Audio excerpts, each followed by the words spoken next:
How to balance the chemical equation, balancing of chemical reaction. So balancing of chemical reaction हम जब discuss कर रहे हैं तो उसमें 2 वैरायटी ऑफ क्वेश्चंस बेसिकली पूछे जाते हैं।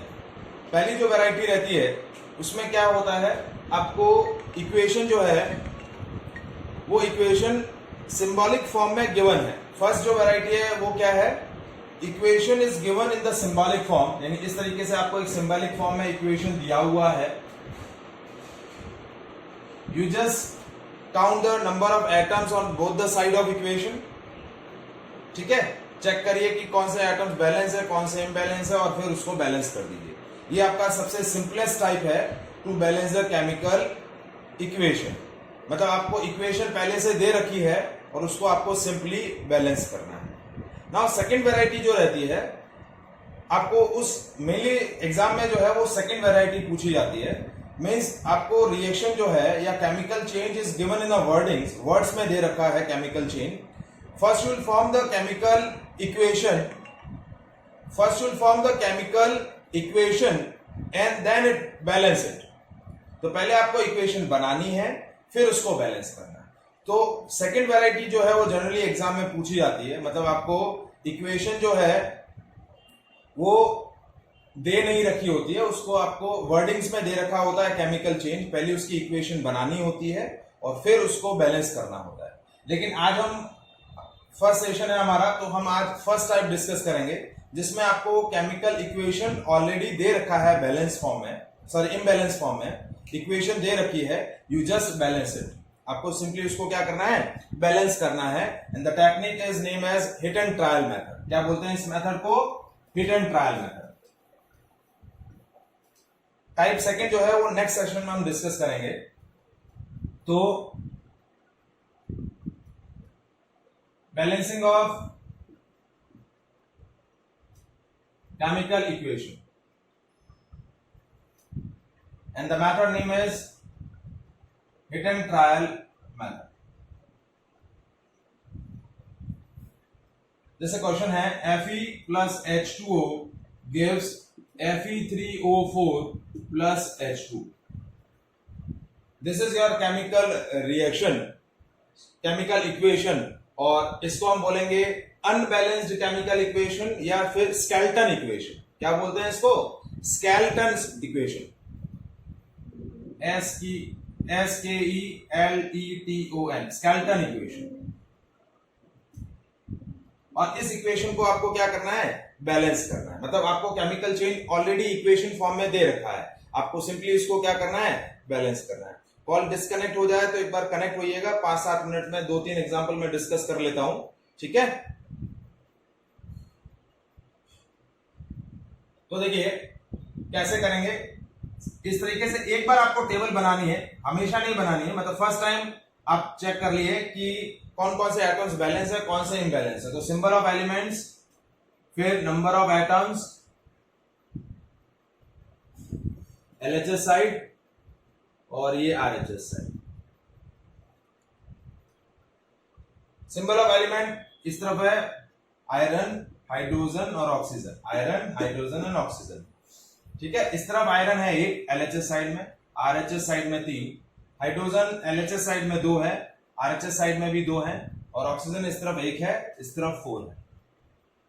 तो देखिए हाइड्रोजन बैलेंस्ड है आपका, आयरन और ऑक्सीजन इम्बैलेंस्ड है। तो अब इसको हमें बैलेंस करना है, तो बैलेंस के लिए वही हिट एंड ट्रायल टेक्निक। ठीक है, तो किस तरीके से बैलेंस करेंगे, पहले हम आयरन एटम चेक करेंगे। यहाँ आयरन 1 है, यहाँ 3 है, तो 3 एटम्स हैं। तो इनको बैलेंस करने के लिए कैसे बैलेंस करेंगे, देखिए इसको किससे मल्टीप्लाई किया, 3 से। किससे मल्टीप्लाई किया, 3 से। तो इस तरफ 3 होगा, इस तरफ भी 3 होगा। ठीक है, मैं जो स्केलेटन है वो वापस इस तरफ लिख दे रहा हूं। Fe, 1 सेकेंड, हेलो, हाँ जी।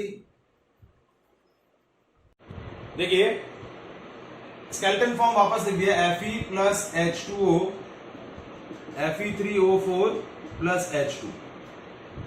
तो देखिए इस तरफ मैंने 3 से मल्टीप्लाई कर दिया, तो आयरन बैलेंस हो गया। ठीक है, अब इस तरफ ऑक्सीजन 4 है, इस तरफ ऑक्सीजन 1 है, तो 4 ऑक्सीजन करने के लिए यहाँ मैंने क्या किया, 4 से मल्टीप्लाई कर दिया, तो ऑक्सीजन भी बैलेंस हो गया।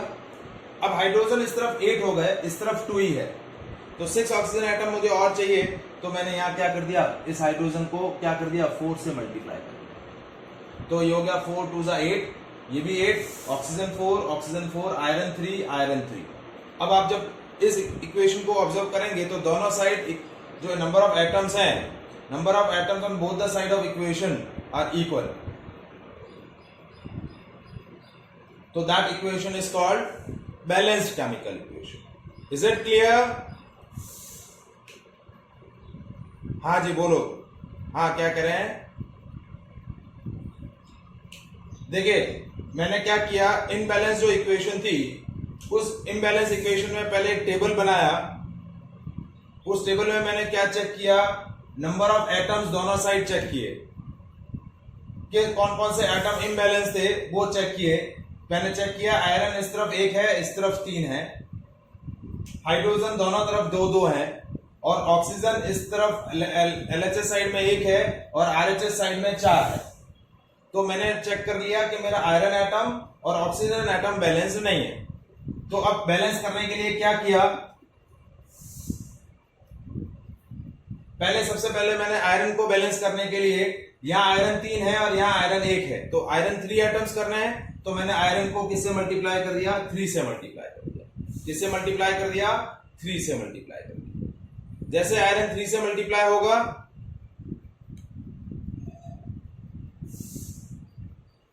ठीक है, तो इस तरफ आयरन 3 हो गए, इस तरफ भी आयरन 3 हो गए।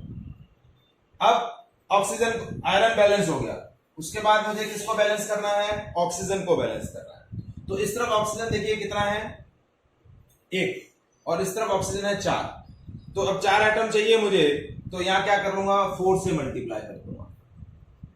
किससे मल्टीप्लाई कर दूंगा, 4 से।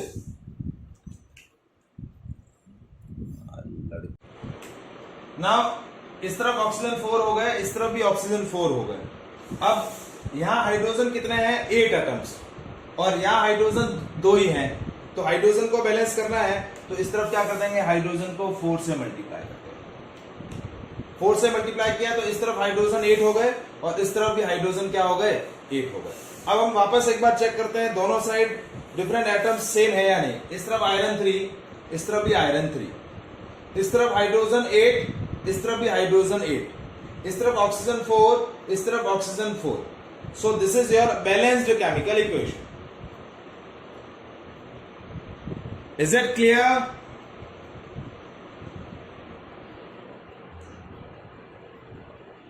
विधि समझ में आया?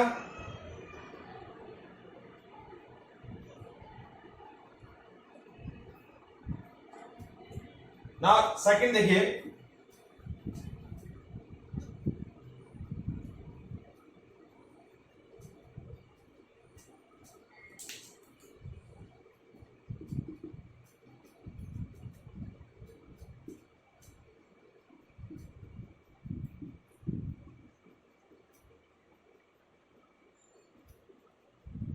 Carbon plus CH4 plus O2 gives CO2 plus H2O. This is your skeleton equation. ठीक है, अब देखिए हमारे पास जो डिफरेंट एटम्स हैं वो कौन कौन से हैं, carbon, hydrogen and oxygen. These are the three different atoms और these are the three different atoms of the different elements. ठीक है, तो ये कार्बन, ये हाइड्रोजन और ये ऑक्सीजन, दोनों साइड हमने काउंटिंग चेक करी। तो काउंटिंग चेक करने पर देखिए क्या आ रहा है, कार्बन इस तरफ 1 है और इस तरफ भी 1 है। इस तरफ हाइड्रोजन देखिए 4, इस तरफ 2,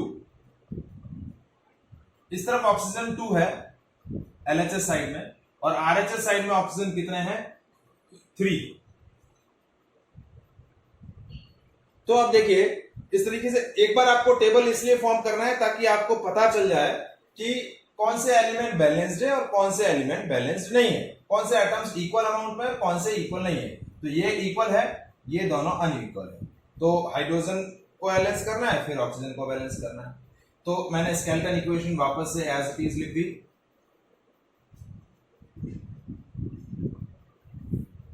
अब क्या करेंगे, देखिए पहले हाइड्रोजन को बैलेंस करना है। यहां हाइड्रोजन 4 है, यहां हाइड्रोजन 2 है, ठीक है। तो अब 2 से 4 करना है, तो किससे मल्टीप्लाई करेंगे, 2 से। तो यहां 2 से मल्टीप्लाई,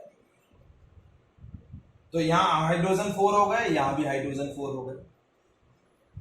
अब जैसे यहां 2 से मल्टीप्लाई किया, तो इस तरफ ऑक्सीजन एटम अब कितने हो गए, 2 और 2 4, 2 ये और 2 ये, 2 2 जा 4, और यहां ऑक्सीजन कितने हैं, 2। तो अगेन 4, राइट हैंड साइड में 4 एटम्स है, लेफ्ट हैंड साइड में 2 है, तो लेफ्ट हैंड साइड में 4 करने के लिए किससे मल्टीप्लाई करेंगे, अगेन 2 से। तो ये हो गया CH4 plus 2O2 gives CO2 plus 2H2O। देखिए अब वापस एक बार चेक कर लेते हैं, क्रॉस वेरीफायर। कार्बन इस तरफ 1, इस तरफ भी 1, हाइड्रोजन इस तरफ 4, इस तरफ 2 2 जा 4, ऑक्सीजन इस तरफ 4, इस तरफ 2 and 2 4। Is it clear? Smith समझ में आया?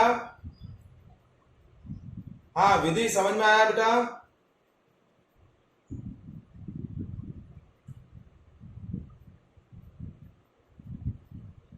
प्रीत समझ में आया आपको?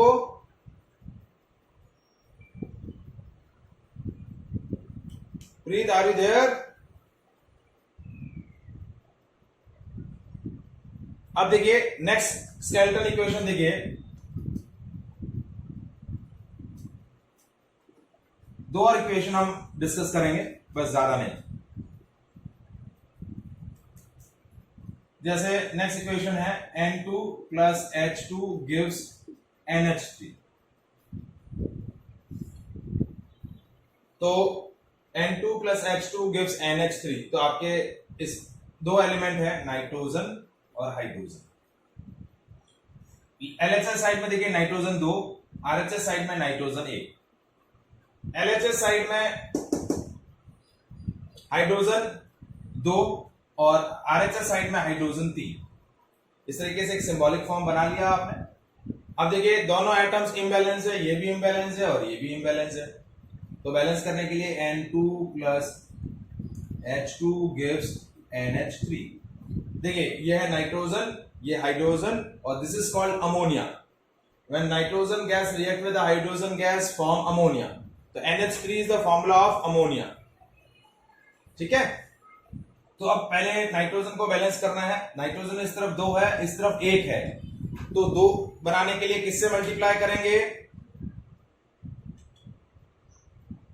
2 से। तो इस तरफ 2 से मल्टीप्लाई कर दिया, तो नाइट्रोजन इस तरफ 2 हो गया, इस तरफ 2 हो गया। अब देखिए हाइड्रोजन हो गया 2 3 जा 6, और इस तरफ हाइड्रोजन है 2। तो हाइड्रोजन 6 बनाने हैं, 2 से 6 बनाने हैं, तो किससे मल्टीप्लाई करना पड़ेगा, 2 से 6 बनाना है तो 3 से मल्टीप्लाई करना पड़ेगा। तो ये हो जाएगा N2 plus 3H2 gives twice of NH3। तो ये हो गया nitrogen react with the hydrogen form ammonia. तो देखिए अब वापस चेक कर लेते हैं। नाइट्रोजन इस तरफ 2 है, इस तरफ भी 2 है, हाइड्रोजन इस तरफ 6 है, इस तरफ भी 6 है। Is it clear? Any doubt? Now next equation. अब ये जो मैं इक्वेशन लिख रहा हूं थोड़ा सा डिफरेंट रहेगा, देखिए कैसे है।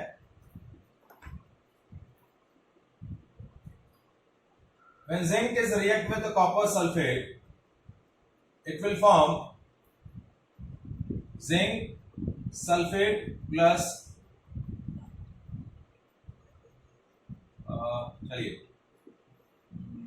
zinc is react with H2SO4, form zinc sulfate and hydrogen.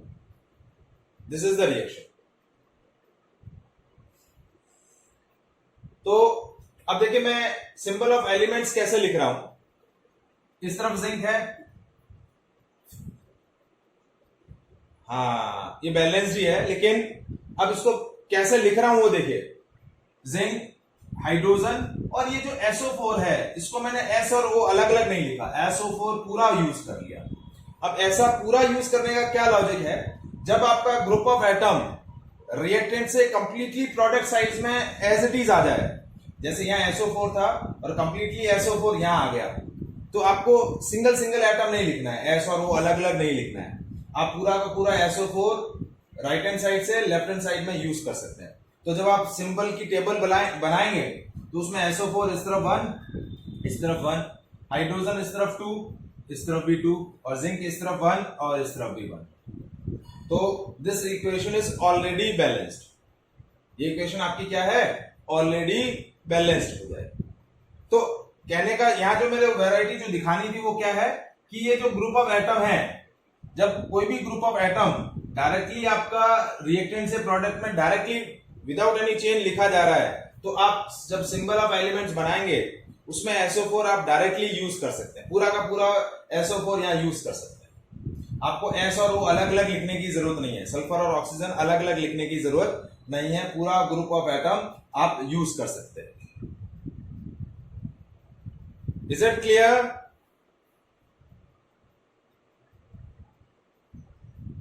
Any doubt? So ये हमने first variety of balancing of equation पढ़ा, जिसके अंदर हमारे पास इक्वेशन दे रखा है और इक्वेशन को सिंबॉलिक फॉर्म में ऑलरेडी दे रखा है, हमें सिंपली बैलेंस करना है। ये हमारा सिंपल टाइप है। सेकेंड टाइप जो हम नेक्स्ट, हाँ पहले, हाँ आपको केमिकल चेंज वर्ड में दे रखा होगा और पहले आपको इक्वेशन बनानी हो। हाँ नेक्स्ट सेशन, हाँ नेक्स्ट सेशन मंडे से, ठीक है। तो जिंक जैसे चेन दिया हुआ है, zinc is react with the sulphuric acid and form zinc sulphate and hydrogen, ये आपको वर्ड्स में दे रखा होगा। तो पहले आपको इक्वेशन बनानी होगी, फिर उसको बैलेंस करना होगा। तो इसके लिए आपका एक बेसिक इंफॉर्मेशन जो आपको चाहिएगा वो है how to write a chemical formula. Substances के फॉर्मूला आपको क्लियर होने चाहिए कि जिंक सल्फेट का फॉर्मूला ZnSO4 होता है, सल्फ्यूरिक एसिड का फॉर्मूला H2SO4 होता है, ये फॉर्मूला आपको लिखने आने चाहिए।